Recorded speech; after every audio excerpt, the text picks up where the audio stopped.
पालघर जिल्ह्यातल्या विविध प्रकल्पाची पाहणी करण्याकरता आम्ही आलो आहोत. येताना पहिल्यांदा आम्ही जे बुलेट ट्रेनचं बोईसर स्टेशन आहे त्या स्टेशनची पाहणी केली. त्याचं काम अतिशय चांगल्या पद्धतीनं चाललेलं आहे आणि डिसेंबर 27 पर्यंत ते सगळं काम पूर्ण करण्याचं नियोजन आहे. त्यामुळे त्या काळात मग आपल्याला बुलेट ट्रेन जी आहे ती या ठिकाणी मिळू शकते. आणि त्या बुलेट ट्रेनमुळे विशेषतः त्याचे आपल्याला माहिती आहे 2 स्टॉप आहे, बोईसरला आहे आणि विरारला आहे. याच्यामुळे खूप मोठी एक इकॉनॉमिक डेव्हलपमेंट करता एरिया त्याच्यामुळे ओपन अप होईल.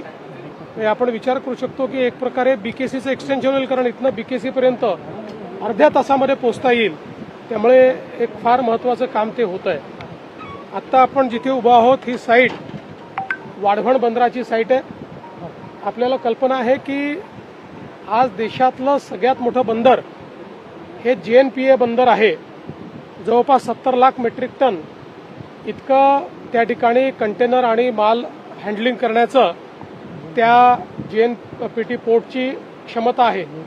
पण हे जे बंदर आपण बांधतोय हे JNPTच्या 3 पट मोठं आहे. याच्यामध्ये JNPTपेक्षा 3 पट जास्त क्षमता असणार आहे. हे देशातलं सगळ्यात मोठं बंदर आहे. जगातल्या पहिल्या 10 मधलं हे बंदर आहे. आणि सगळ्यात महत्त्वाचं, देशामध्ये अशी साईट कुठेच नाही. 20 मीटर डीप ड्राफ्ट असलेलं अशा प्रकारचे बंदर आहे. जगातली जी सगळ्यात मोठी शिप आहे, सगळ्यात मोठी वेसल आहे, ती आत्ता भारतात येऊ शकत नाही, त्याला दूर डॉक करावं लागतं. पण हे बंदर झाल्यानंतर त्या बंदरावर जगातली सगळ्यात मोठी शिप देखील येऊ शकेल अशा पद्धतीची याची रचना आहे. या संदर्भात आता काम फार वेगानं पुढे चाललेलं आहे. जवळपास 30 ते 40% जे काही या ठिकाणी ॲक्विजिशन होतं ते देखील पूर्ण झालं आहे.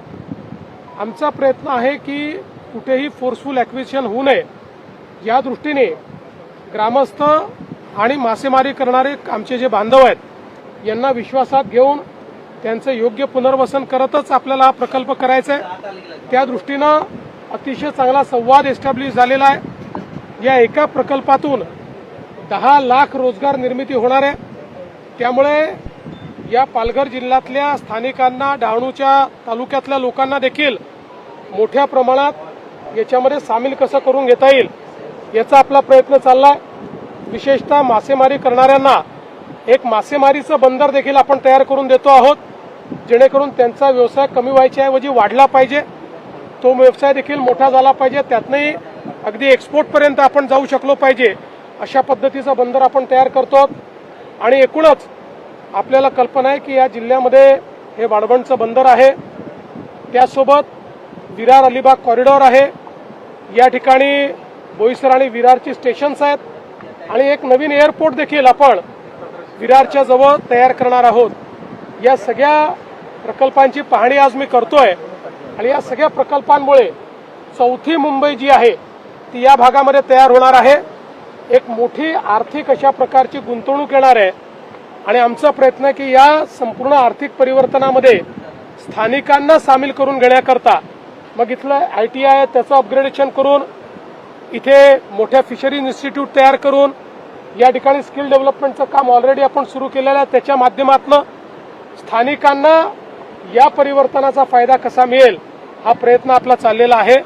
आणि मला समाधान आहे की इतक्या वर्षापासून अडलेले सगळे प्रकल्प आता माननीय मोदीजींच्या नेतृत्वात महाराष्ट्र सरकारने मार्गी लावलेले आहेत. आणि पुढचे 30 वर्ष महाराष्ट्राची आणि देशाची अर्थव्यवस्था या एका वाढवण बंदरामुळे वर्धित वेगानं विकसित होताना आपल्याला पाहायला मिळेल. त्यामुळे देशाच्या इतिहासातलं विकासाचं एक महत्वाचं पान म्हणजे वाढवणचं बंदर. आदिवासी बांधव मोठ्या प्रमाणात आहेत, त्यांना फोर्सफुली जमिनी घेतली जातील असं म्हटलं जातं. त्यांना काय तुम्ही आश्वस्त करा की फोर्सफुली जमिनी घेतल्या जाणार आहेत का? त्यांना कसं ट्रेनिंग दिलं जाणार आहे? पहिली गोष्ट, या ठिकाणी संवादानेच आम्ही जमीन ॲक्वायर करतोय, फोर्सफुली कुठेही आम्ही करत नाहीत. आणि म्हणूनच आपण बघितलं असेल की सुरुवातीच्या काळामध्ये अनेक लोकांनी अनेक अफवा पसरवल्या होत्या. त्यामुळे लोकांमध्ये खूप मोठ्या प्रमाणावर त्या ठिकाणी असमंजस होता, गैरसमजूत होती, ती सगळी हळूहळू आम्ही दूर केलेली आहे. आणि मला विश्वास आहे आता ज्या प्रकारे गावकऱ्यांचा आम्हाला प्रतिसाद मिळतो आहे, आम्ही हे काम लवकर करू शकू. आपण ITIच्या संदर्भातला जो प्रश्न विचारला, हे सगळे ITI आपण अपग्रेड करतो आहोत.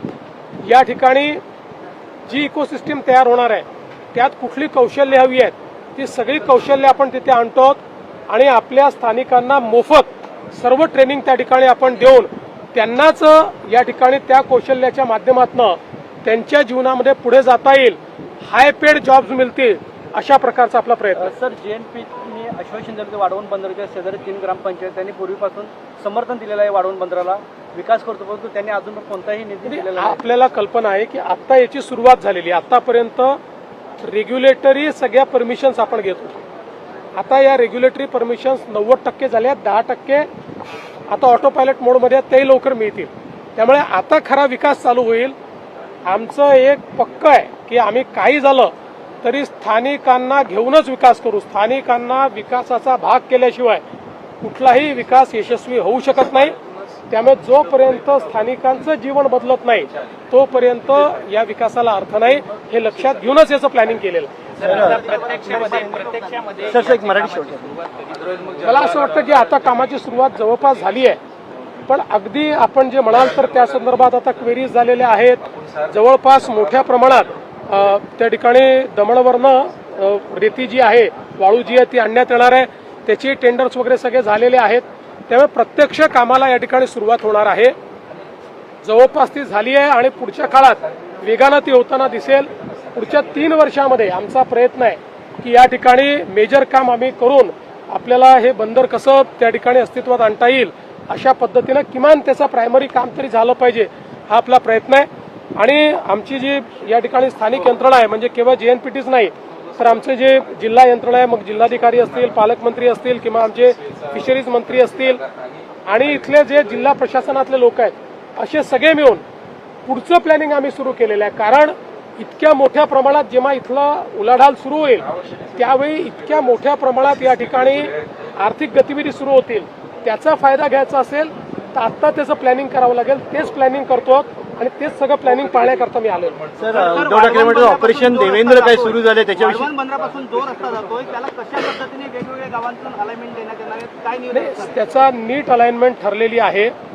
कारण आपल्याला वाढवणवरनं एक चांगला रस्ता, त्यासोबत जे आपलं फ्रेट कॉरिडॉर आहे त्याची कनेक्टिव्हिटी म्हणजे मल्टी मॉडेल कनेक्टिव्हिटी आपल्याला द्यावी लागेल. तिचं कम्प्लीट प्लॅनिंग आपण केलेलं आहे आणि लवकरच त्याचंही काम आपण करतो. उद्धव ठाकरे ऑपरेशन देवेंद्र सुरू झालेलं आहे त्याच्याविषयी काय सांगा? उच्चस्तरीय बैठक झाली त्याच्यानंतर त्यांनी विधान केलेलं आहे. असं आहे, माझ्याकरता हे राजकीय प्रश्न गौण आहे. या राजकीय प्रश्नांनी कोणाचंही भलं होणार नाही, लोकांचं भलं विकासाने होणार आहे. त्यामुळे माझं सगळं कॉन्सन्ट्रेशन हे विकासावर आहे.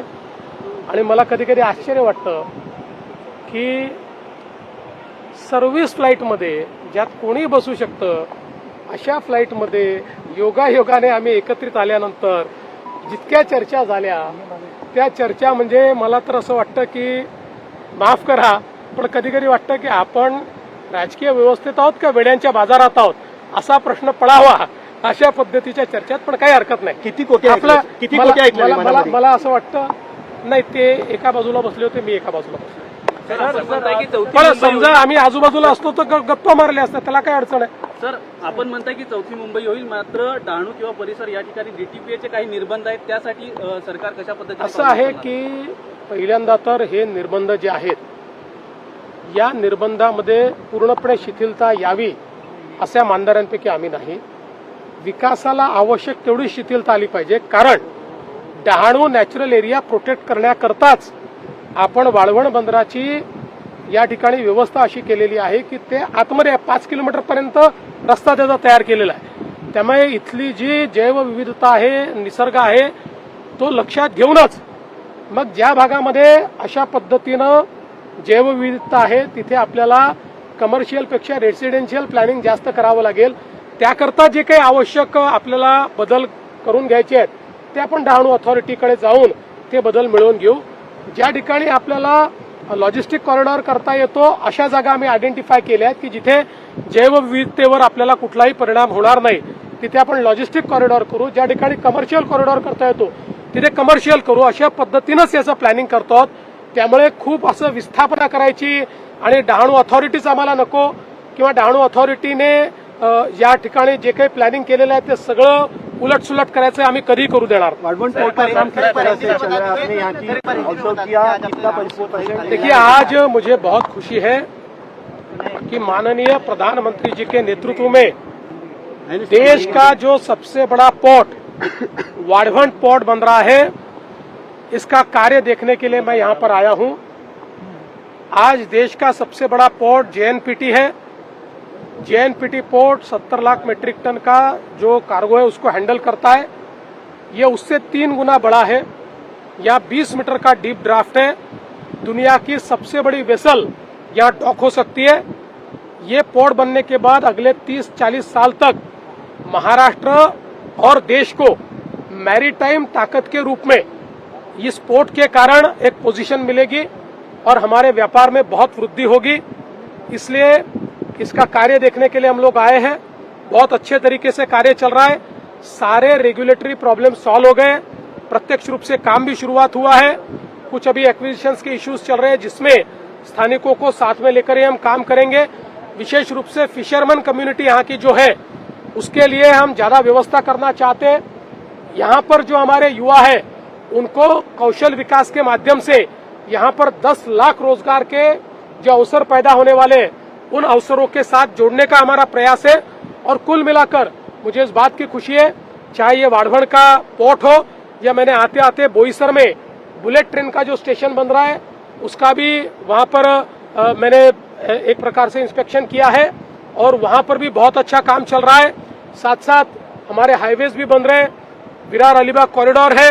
विरार के पास हम लोग एक नया एयरपोर्ट बनाने वाले हैं. इन सारे प्रोजेक्ट्स को देखने के लिए मैं आया हूं और वाडवन पोर्ट का काम बहुत अच्छे तरीके से चल रहा है. कैसे आदिवासी बांधव है, फोर्सफुली लैंड एक्वायर किया जाएगा ऐसा उनमें चर्चा है. किस तरह से लैंड देखिए, कई लोगों ने जो विकास विरोधी लोग हैं उन्होंने हमारे आदिवासी और फिशरमैन कम्युनिटी में कई प्रकार के नैरेटिव्स को रोपित करने का प्रयास किया था. लेकिन ये जितने नैरेटिव्स हैं वो हमने चर्चा से समाप्त किए. यहाँ क्या होने वाला है लोगों तक पहुंचाया, आगे भी पहुंचाएंगे. चर्चा के माध्यम से ही हम सारा काम कर रहे हैं. उद्धव ठाकरेंनी म्हटलं आहे की देवेंद्र फडणवीस पंतप्रधान पदाच्या सोबतीत आहेत, मात्र त्यांचे पंख छाटले जातात. काम केलं जात आहे आणि त्यामुळे विमानात देवेंद्र फडणवीस हतबल झाल्याचं दिसलंय. ते एका कोपऱ्यात बसलेले, मी एका कोपऱ्यात बसलेलो.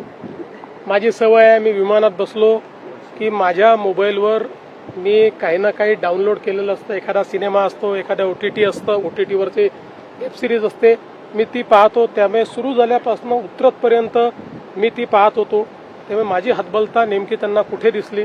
दुसरं, मी मनुष्य असल्यामुळे मला पंखच नाही आहेत, ते माझे पंख कोण छाटणार आहे. पण माझ्यासोबत महाराष्ट्रातल्या 14 कोटी लोकांचा आशीर्वाद आहे, माझ्या वरिष्ठांचा आशीर्वाद आहे. त्यामुळे काही काळजी करू नका. उद्योजींच्या सदिच्छा या मी स्वीकारतो. 19ला असत्या तर चित्र वेगळं राहिलं असतं, पण त्यावेळेस ते देऊ शकले नाहीत.